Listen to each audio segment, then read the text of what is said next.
हाँ, तो please pay attention. पहले हम EMI को एक शॉर्ट रिकैप देंगे ताकि AC समझ में आए बढ़िया से। अच्छा, EMI में कौन से मेन टॉपिक्स थे पहले वो समझ के लो। आप जब भी स्टार्ट करना, शुरू करना main law given by Faraday, तो ध्यान देना हमने पढ़ा था फराडे का main law given by Faraday. इसमें हमने क्या सीखा था कि अगर आपको EMF चाहिए तो फ्लक्स को चेंज करना पड़ेगा।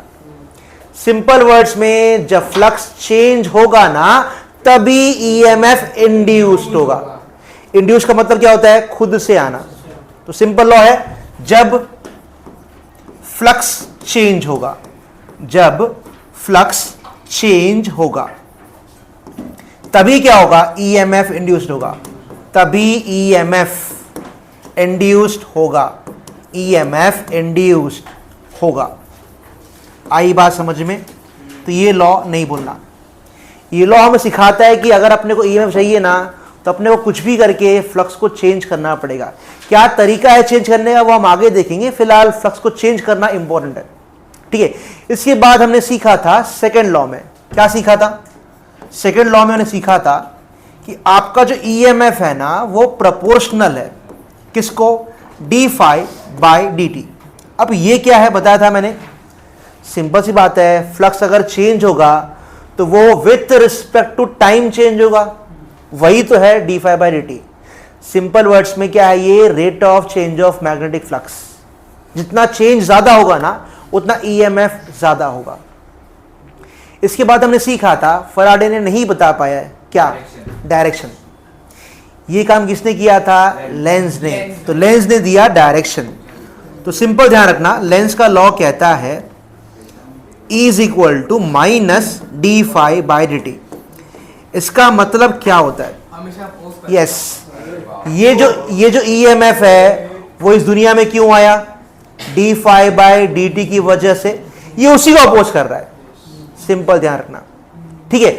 इसके बाद हमने कुछ फॉर्मूला डिराइव किया था जिसमें से एक था रोटेटिंग रॉड।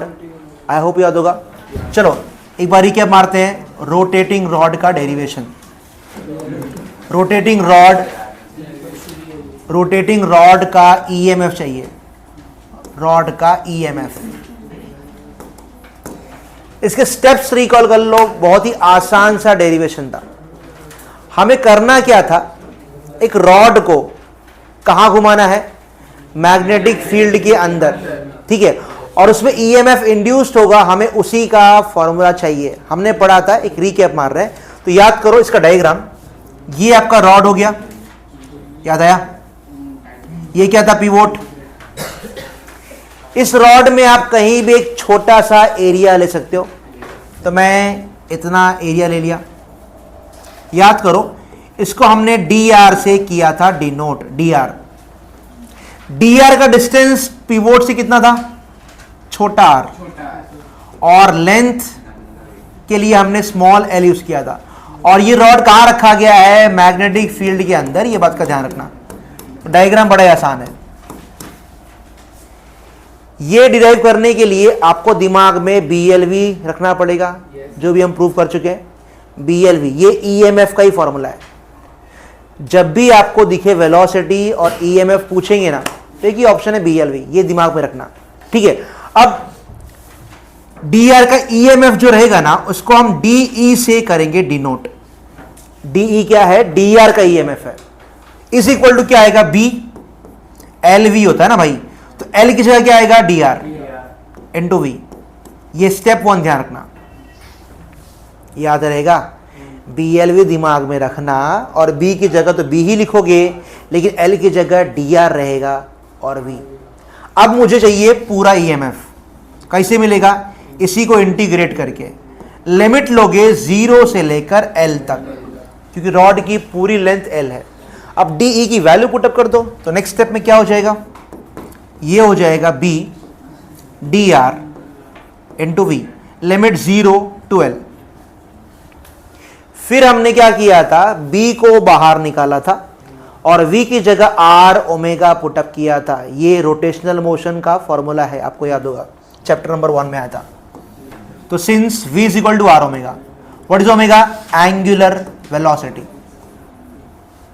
ठीक है, तो आपको v की जगह r ओमेगा को रिप्लेस करना है और b को बाहर निकाल देना है। तो next step will be e is equal to, b को मैं बाहर निकाल देता हूं और v की जगह r ओमेगा लिखा इंटू डी आर। अब ये बताओ, ओमेगा भी तो कांस्टेंट ही है, अगेन बाहर निकाल दो, तो b ओमेगा बाहर आ गया, अंदर है r डी आर। r का integration is nothing but r square by 2। तो नेक्स्ट स्टेप में ये हो जाएगा r स्क्वायर बाय 2, लिमिट 0 से लेकर l। अब हाफ को बाहर निकाल दो, तो हाफ को बाहर निकाल दिया, तो हाफ b ओमेगा, फिर क्या आ गया? r square. और आखिरी काम हम क्या करते हैं? Upper limit minus lower limit, मतलब r की जगह एक बार l आएगा, एक बार 0 आएगा। तो फाइनली ये हो गया half b omega l square minus 0, जो कि 0 ही रहेगा ना। तो लास्टली e का फॉर्मूला मिल गया half b omega l square, half b omega l square. तो ये फॉर्मूला नहीं भूलना, ये रोटेटिंग रॉड का फॉर्मूला है, ध्यान रखना। अगर आपको पूछेंगे ईएमएफ निकालो रोटेटिंग रॉड में, तुरंत आपको ये फॉर्मूला स्ट्राइक होना चाहिए, half B omega L square, half B omega L square, half B omega L square. Okay, लिख लो बिना देखिए रफ में। हाँ, अभी हम शॉर्ट में रिवाइज करेंगे self induction and mutual induction. तो एक बात तो दिमाग में डाल लो कि फ्लक्स चेंज होगा तभी अपने को ईएमएफ मिलता है। फ्लक्स चेंज करने के अलग अलग तरीके हम डिस्कस कर चुके हैं। उनमें से पहला था move the magnet, second move the coil, third rotate the coil. ठीक है, अब इसके अलावा कुछ बातें और जो हम जानेंगे सेल्फ इंडक्शन में एग्जैक्टली क्या है, ध्यान देना। तो बात करेंगे सेल्फ इंडक्शन की। सेल्फ इंडक्शन सिंपल वर्ड्स में कहा जाए तो ये कुछ नहीं है, एक फिनोमिना है, एक फिनोमिना है। ध्यान से, किसका फिनोमिना है? फ्लक्स चेंज करने का फिनोमिना, फ्लक्स चेंज करने का फिनोमिना है। लेकिन सुन लो, ये फ्लक्स चेंज होगा कैसे वो समझ के लो।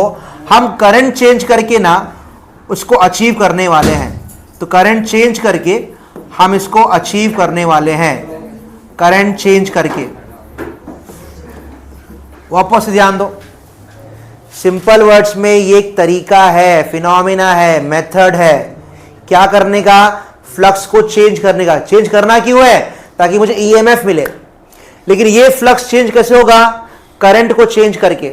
अब ये कैसे पॉसिबल है? बताया था मैंने, अगर करंट चेंज करोगे तो क्या होगा?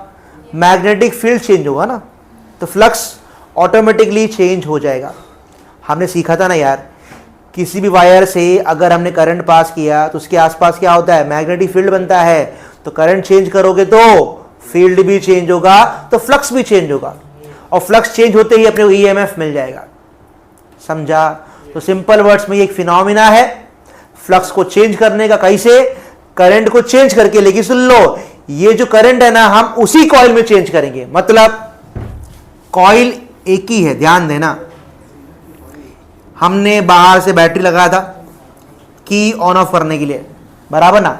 तो हम क्या करेंगे? एक ही कॉइल में करंट को चेंज करके फ्लक्स चेंज को अचीव करेंगे, उससे हमें ईएमएफ मिल जाएगा।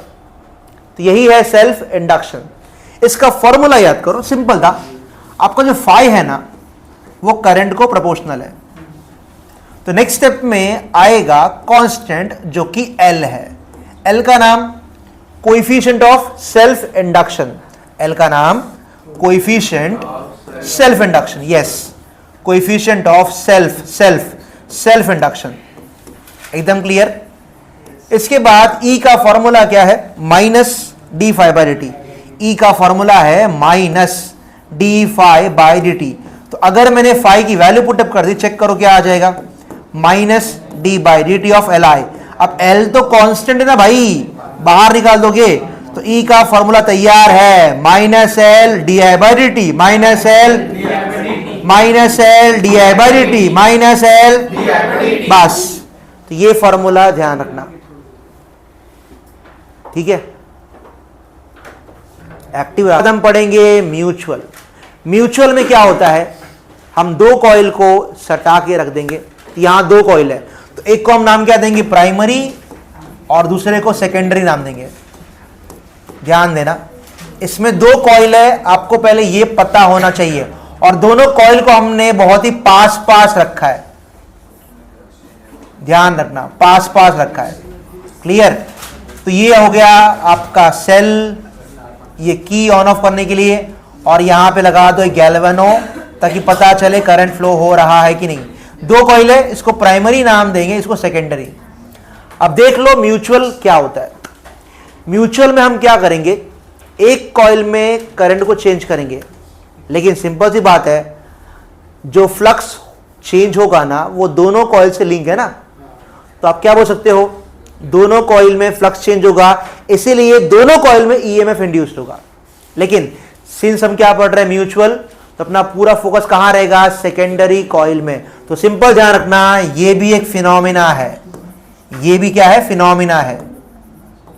क्या करने का, सेकेंडरी का फ्लक्स चेंज करने का, सेकेंडरी का फ्लक्स चेंज करने का, फ्लक्स चेंज करने का।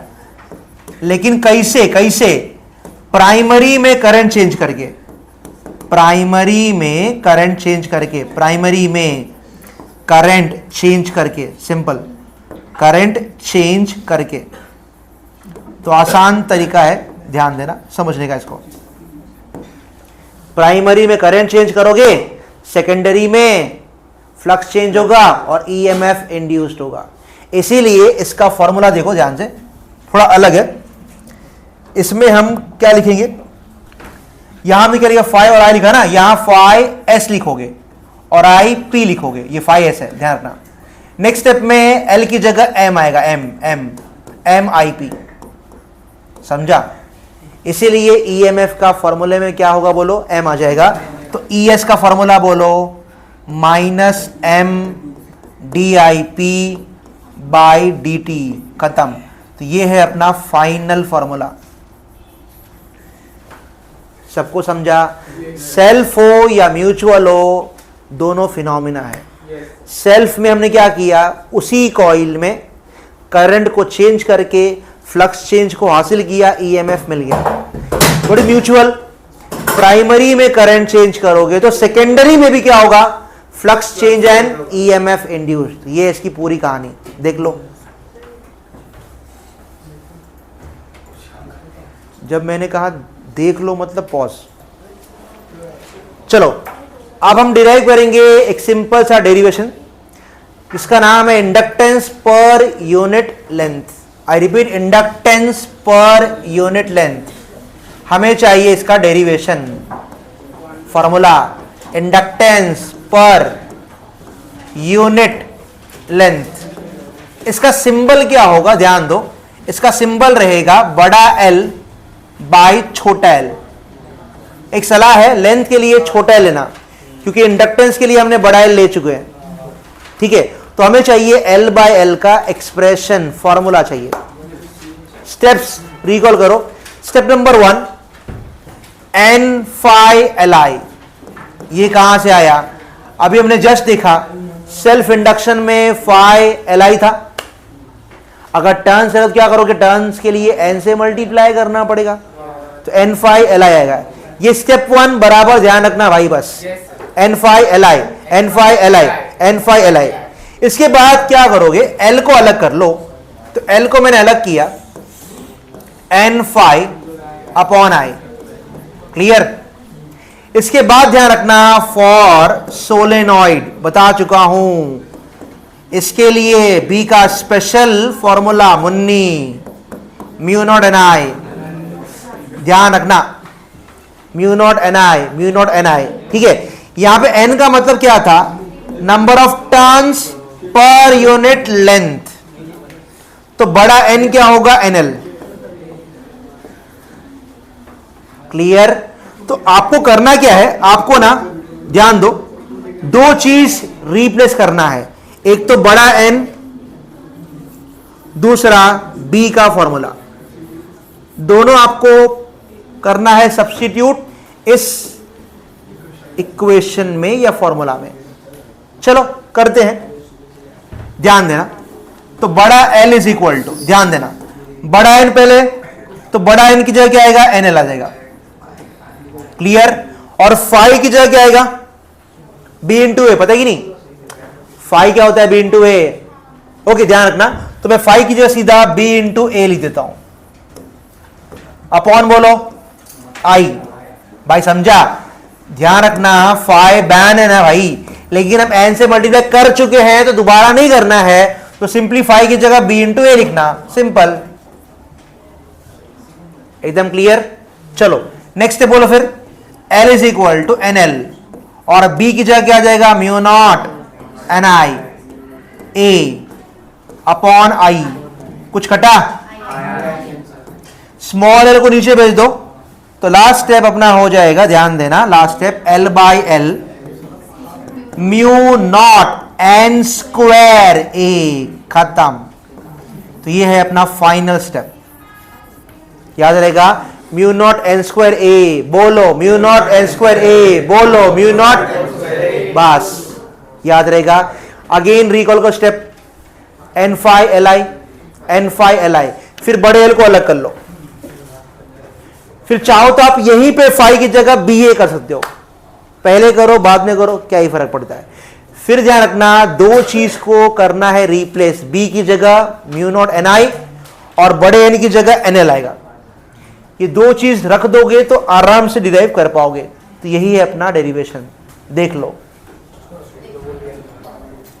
अब डिराइव करेंगे हम लोग एनर्जी डेंसिटी का formula, I repeat energy density, energy density, energy density, ध्यान देना बराबर से, बहुत आसान सा डेरिवेशन है। पहली बात दिमाग में ये बात रखो, हमें चाहिए एनर्जी डेंसिटी, तो बिना एनर्जी के ये तो मिलने वाला है नहीं, तो हम क्या करेंगे, पहले एनर्जी का डिराइव करेंगे फॉर्मूला। एंड रिमेंबर मैं बता चुका हूं कि वर्क डन ही हमेशा एनर्जी के फॉर्म में स्टोर होता है, मतलब ये हमें चाहिए वर्क, वर्क क्या होगा, एनर्जी के फॉर्म में स्टोर होगा, उसके बाद हम इस पे आएंगे, ठीक है। और वर्क का formula in terms of potential, याद करो बता चुका हूं, चार्ज पोटेंशियल, याद रहेगा क्या है फॉर्मूला वर्क का, charge potential, charge potential, charge potential, याद रहेगा।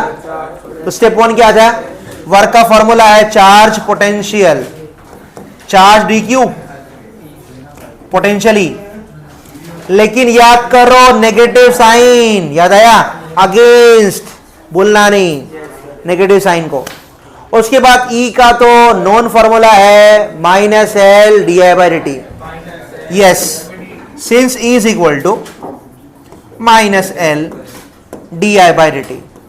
अब करोगे सब्सटीट्यूट, तो नेगेटिव नेगेटिव प्लस हो गया, तो डी डब्ल्यू का फॉर्मूला तैयार है, D Q into L D I by D T. अब ध्यान से देखो, ये जो डी टी है ना, मैं डी क्यू के नीचे लिख सकता हूं, वाई नॉट, तो मैं इसको यहां ना लिख के यहां लिखूंगा, क्योंकि ये करंट का फॉर्मूला बन जाएगा।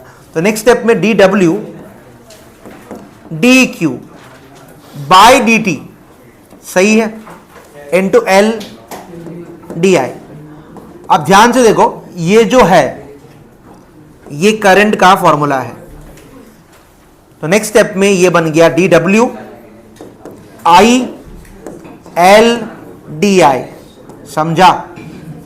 अब ये छोटा मोटा काम है, हम तो भाई बड़ा काम करने के लिए पैदा हुए हैं, तो बड़ा काम के लिए क्या करोगे, सिंपली इंटीग्रेट कर दो, काम खत्म। तो डब्ल्यू क्या होगा, integration of D W, D W limit लोगे 0 से आई होप याद होगा, ठीक है। नेक्स्ट है बोलो, डी डब्ल्यू की जगह क्या आएगा, बोलो i L D i, limit 0 to i. अब क्लियर दिख रहा है, जो भी कांस्टेंट है इसको बाहर निकालोगे so W is equal to क्या हो जाएगा, बोलो, L बाहर जाएगा, I DI, limit 0 to I, और I का इंटी क्या होता है, I square by 2, I square by 2। तो simply I can say work का फॉर्मूला तैयार है, half LI square, half LI square. और जो वर्क है वही तो एनर्जी के फॉर्म में स्टोर होगा ना, तो एनर्जी के लिए भी यही फॉर्मूला है, क्या, half LI square, energy half LI square, energy half LI square, energy half LI square, याद रहेगा। इसके बाद एनर्जी डेंसिटी के लिए क्या करोगे, एनर्जी को वॉल्यूम से डिवाइड, वेरी गुड, एनर्जी को वॉल्यूम से डिवाइड। नेक्स्ट स्टेप है एनर्जी डेंसिटी निकालने के लिए कुछ नहीं करना है, एनर्जी को वॉल्यूम से डिवाइड करना है, energy divided by volume, volume, volume. मैंने बताया था वॉल्यूम का बेसिक फॉर्मूला एरिया लेंथ, अरे मीटर क्यूब होता है, तोड़ के लिख दो, मीटर स्क्वायर इंटू मीटर, चलेगा, मीटर स्क्वायर एरिया है, मीटर लेंथ है, तो वॉल्यूम का बेसिक फॉर्मूला है एरिया लेंथ, AL। एनर्जी क्या मिला अपने को, हाफ LI स्क्वायर। ठीक से अरेंज कर दो, हाफ लिखो पहले, L बाय L लिखो, चलेगा, और ये I स्क्वायर बाय A। अब ध्यान से देखो, L बाय L कुछ तो है, mu naught N square A, ठीक है, तो half mu naught N square A, I square bye A, area cancel हो गया भाई, तो लास्ट अपने को मिल गया half mu naught N square I square. तो ये है फॉर्मूला एनर्जी डेंसिटी का, ठीक है, लिख लो बिना हाँ। अब आगे बढ़ते हैं, नेक्स्ट टॉपिक है एडी करंट एंड ट्रांसफॉर्मर। और ध्यान रखना इस साल के पेपर में ये दोनों एक्सपेक्टेड है, तो बराबर ध्यान देना। तो शुरू करते हैं एडी करंट। एडी बताया था मैंने, याद करो, बड़ा आसान टॉपिक था एडी, एडी करंट। सबसे पहली बात, ये क्यों आया वो हम समझते हैं। सबको पता है कि मेटल में बहुत सारे इलेक्ट्रॉन है, मैंने क्या कहा, मेटल में क्या है, बहुत सारे इलेक्ट्रॉन है, और उनका जो मोशन है वो रैंडम है। लेकिन अगर हम उनको उठा के किसी मैग्नेटिक फील्ड में रख दें तो क्या होता है, मैग्नेटिक फील्ड की वजह से ना उनका जो पाथ है ना वो सर्कुलर हो जाएगा। आई बात समझ में? फिर से मैंने क्या बोला, अगर आपने क्या किया, मेटल को उठा के कहां रख दिया, फील्ड के अंदर, तो क्या हो जाएगा, मैग्नेटिक फील्ड की वजह से इलेक्ट्रॉन का जो पाथ है वो क्या हो जाएगा, सर्कुलर हो जाएगा, बराबर। और हमने सीखा है भाई, इलेक्ट्रॉन अगर एक फिक्स पाथ में घूमते हैं तो क्या मिलता है, करंट। इसी करंट का नाम क्या है, एडी करंट। अब ये नाम क्यों पड़ गया, क्योंकि एडीज, ये क्या चीज है, अगर पानी पे आप पत्थर फेंकोगे एक गोल सा कुछ बनता है ना भाई, उसे एडीज कहते हैं। उस शेप की वजह से इसका नाम रख दिया गया एडी करंट। ओके, तो आसान सा डेफिनेशन है, देख लो, एग्जाम में लिख देना, स्किप नहीं करना। Circulating current, circulating current, circulating current induced in a metal block, induced in a metal block. Her metal में ये पॉसिबल है, ध्यान रखना। कब, when it is placed, when it is placed, when it is placed in a changing, when it is placed in a changing magnetic field, when it is placed in a changing, changing word ध्यान रखना, changing magnetic field। आई बात समझ में? तो यही है इसका definition, पक्का लिख देना, बहुत ही आसान है। फिर से, द सर्क्यूलेटिंग करंट,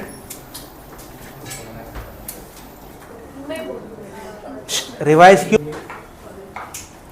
हाँ, तो भाई समझा, एडी करंट क्या है, simple, the circulating current induced in a metal block. कब?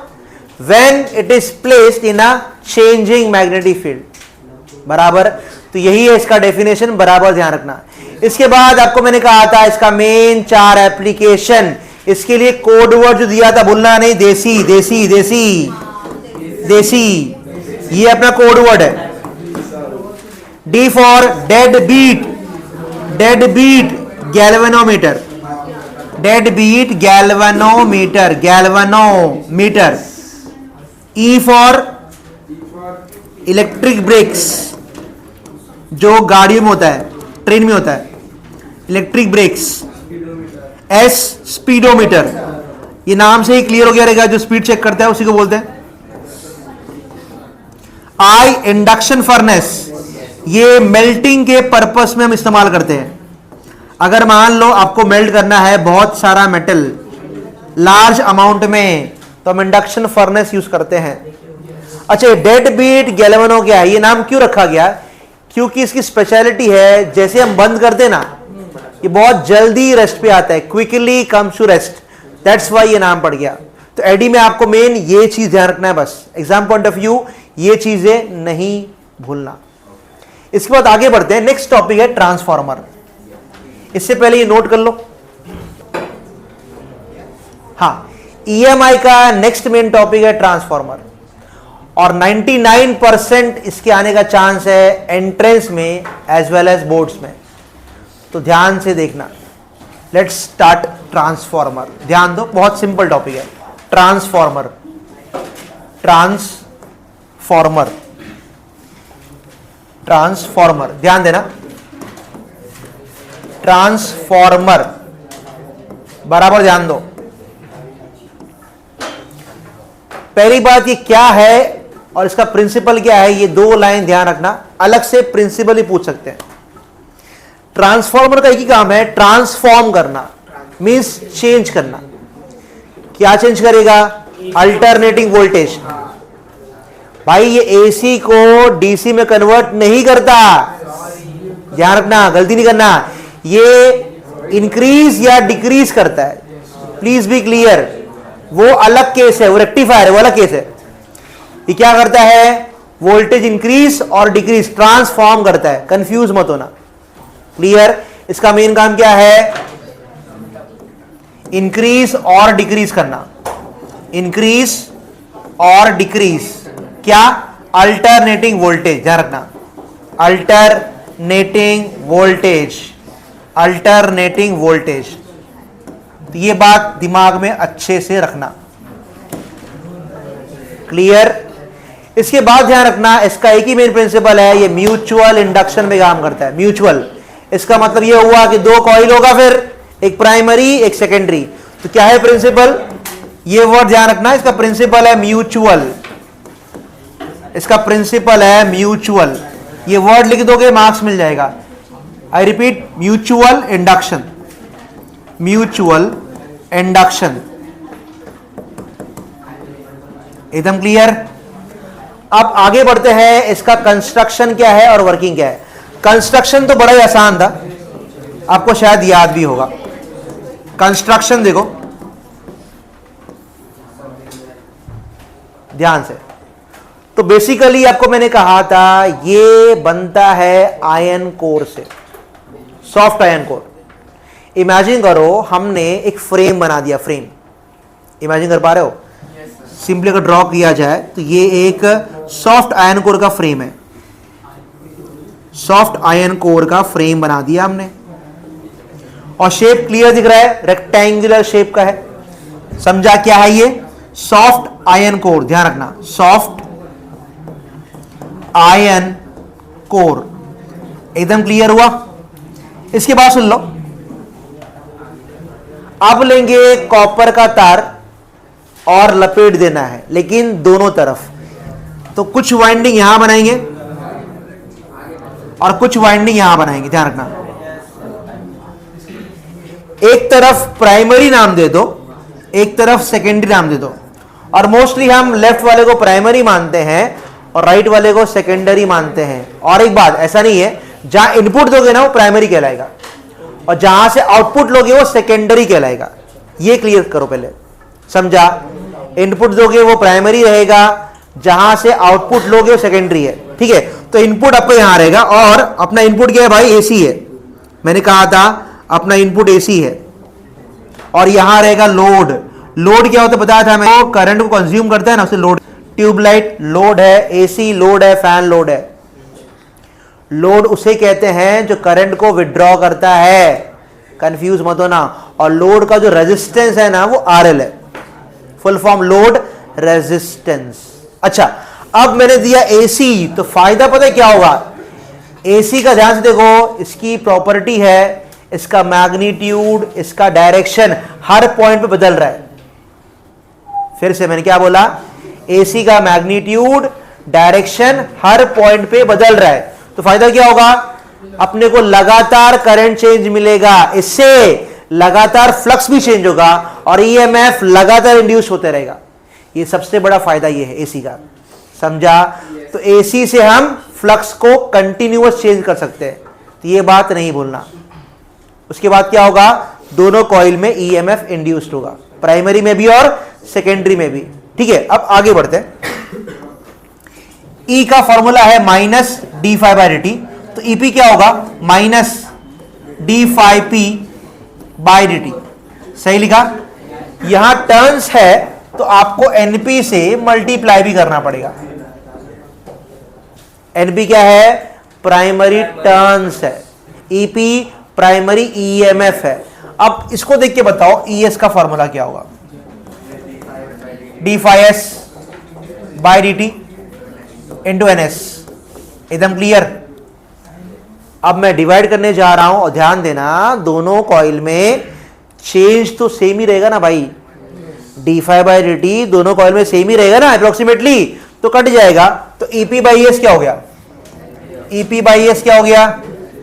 NP by NS. ये एक पहला फॉर्मूला खास है जो मुझे मिल गया। क्लियर? क्लियर? अच्छा, इसके बाद ध्यान रखना, अगर ट्रांसफॉर्मर आइडियल हुआ, अब ये क्या चीज है? अगर कोई भी मशीन है, जितना मैंने इनपुट दिया उतना मिला आउटपुट, तो हम उसको क्या बोलेंगे? वो आइडियल है। तो अगर ट्रांसफॉर्मर आइडियल है, ध्यान रखना, अगर वो आइडियल है, फॉर आइडियल ट्रांसफॉर्मर, ध्यान रखना, इस केस में इनपुट पावर हमेशा इक्वल होगा आउटपुट पावर के। याद रहेगा, input power is equal to output power. Input power क्या होगा? ईपी आईपी, क्योंकि फॉर्मूला ना पावर का वी इंटू आई, तो वही तो लिखा। यहां क्या आएगा? ES I S. अब मुझे एक फॉर्मूला और मिल गया, ईपी बाई ईएस। क्या मिला? उल्टा, आई एस बाई ईपी। तो केयरफुल रहना, ये मुझे अगला मेन फॉर्मूला मिल गया। आई बात समझ में? इसके बाद ध्यान रखना, अगर एनएस ग्रेटर है तो उसे कहते हैं step up transformer. Step up मतलब वोल्टेज बढ़ाएगा, स्टेप अप ट्रांसफॉर्मर। और अगर एनएस कम है, स्टेप डाउन, ये वोल्टेज कम करेगा। अब क्यों हुआ? अरे भाई हमने देखा था ना, टर्न्स और फ्लक्स क्या है? डायरेक्टली प्रोपोर्शनल है। टर्न्स कम करोगे फ्लक्स कम हो जाएगा, ईएमएफ कम हो जाएगा। सिंपल सी बात है, ठीक है? तो ये बातें नहीं बोलना ट्रांसफॉर्मर केस में, ठीक है? देख लो, और जितना फॉर्मूला बताऊंगा ना भाई उतना ही आपको पढ़ना है ईएमआई के लिए, बस काफी है। ध्यान दो, अभी हम क्या करेंगे? एक ही साथ सारे फॉर्मूला लिखेंगे ईएमआई के। और सबसे मेन बात पता है क्या है? कौन सा फॉर्मूला अप्लाई कब करना है ना, वो समझ में आना चाहिए। देखो, फॉर्मूला याद करना बड़ी बात नहीं है, लेकिन कौन सा कब अप्लाई करना है, दैट इज मोर इंपॉर्टेंट। तो प्रॉपर्ली ध्यान देना। इसमें सबसे पहले अपना मेन फॉर्मूला है, क्या बोलो? E इज इक्वल टू, पहला मेन फॉर्मूला है E is equal to D five by D T. ध्यान रखना, न्यूमेरिकल्स में हम नेगेटिव साइन नहीं लेते, क्योंकि हम निकालते हैं सिर्फ मैग्नीट्यूड, निकालना नहीं है डायरेक्शन। तो हमेशा मॉड डाल देना बस, ठीक है? इसके बाद हमें पता है फाई बैन, एक्चुअली कॉस थीटा भी है, लेकिन कॉस थीटा 1 हो जाता है क्योंकि थीटा 0 है। तो नेक्स्ट स्टेप में फाई की जगह हम सिंपली बैन लिखेंगे, बैन बाय dt। ये बात ध्यान रखना, बैन बाय dt, एकदम क्लियर, बैन बाय dt।